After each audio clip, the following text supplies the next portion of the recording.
Hey, I'm Sapphire. Want to hear something scary?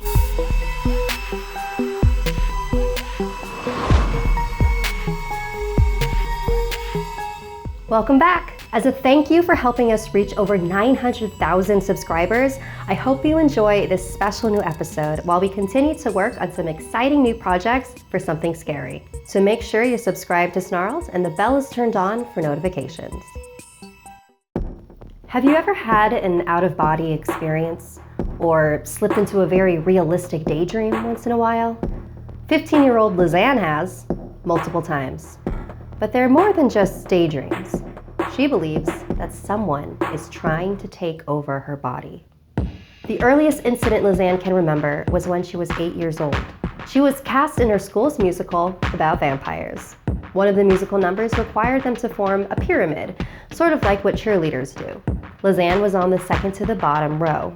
She had never done anything like this before and was incredibly nervous. And then, Lizanne couldn't move. She was paralyzed. Her entire body was frozen in place. She couldn't open her mouth to call for help or wave her hand for someone's attention. Then everything began to fade to black. Lizanne was alone, until a young boy appeared in front of her. He had short blonde hair and clean, semi-formal clothes. He held his hand out, motioning for Lizanne to come to him. She had never seen this boy, but felt compelled to go to him.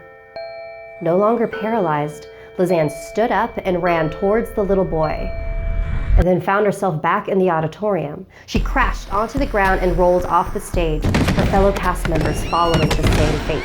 High-pitched screams filled the auditorium. Lizanne tried to stand up, but realized very quickly that her arm was broken. "Are you okay? How did this happen?" Lizanne's mom, Melanie, asked as she drove her daughter to the hospital. "I fell during rehearsal," she said, leaving out a very important detail. Lizanne continued to have these strange blackouts and thought it would be best to not let her mother worry, so she kept them to herself. When she was 13, she was waiting at the train station alone. It was a hot day and she had a tendency to get overwhelmed by heat.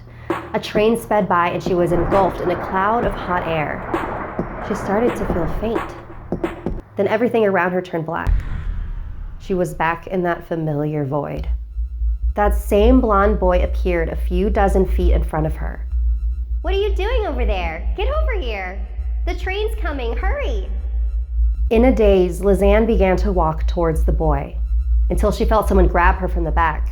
Lizanne snapped back into reality, just as a train whipped past, narrowly missing her nose. "Are you trying to get yourself killed? Pay attention!" The summer after that incident, Lizanne and her friends were hanging out at the nearby lake. They were laying out on their towels by the water and joking around. And then her friends said a word that triggered something inside of Lizanne. She doesn't remember exactly what her friends said, but she remembers her body just stopped working. She closed her eyes and saw a face with no eyes and no nose, just a smile, like the Cheshire Cat, but much more evil. She reopened her eyes and found herself in the middle of the lake. Lizanne didn't know how to swim. She started flailing her arms and legs around in a panic, trying to stay above water. Her friend jumped in and was able to pull her safely ashore. After everyone had calmed down, Lizanne turned to her friends. "What just happened?"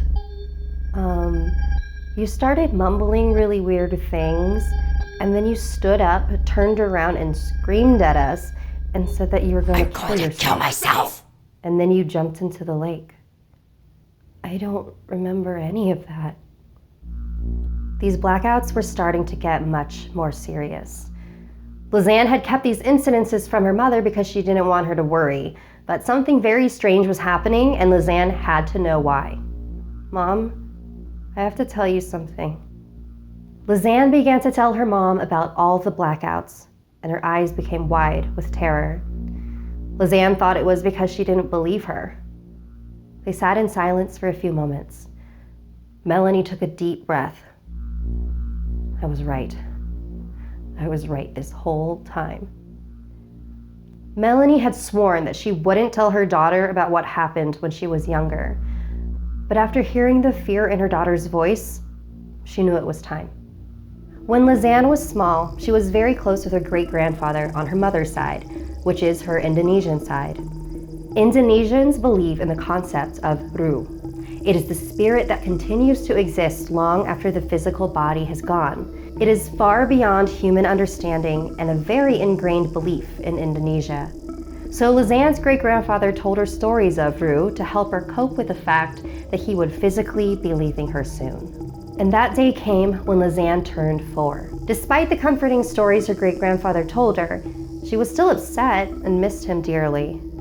Melanie began to worry about her daughter's well-being, as she noticed that she was more emotionally closed off than before. So every night, she would take a peek inside her room to check on her.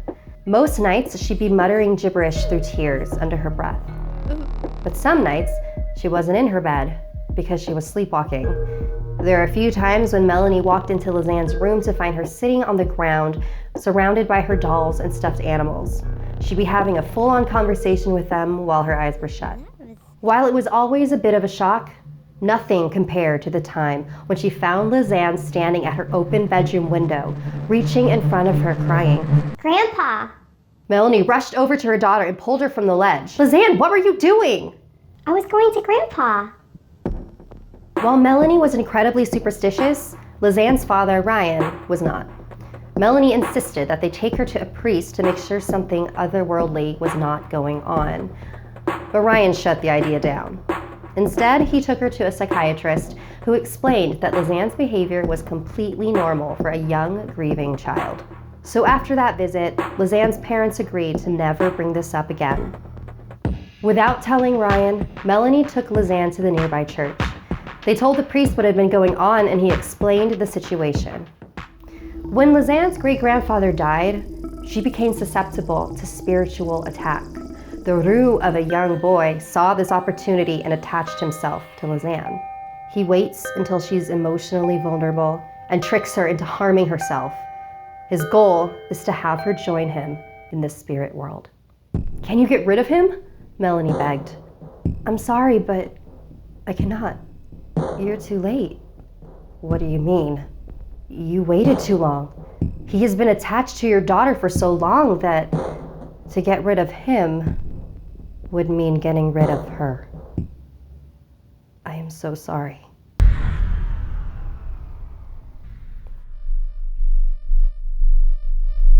A very special thank you to Lizanne from the Netherlands for sharing this story with me.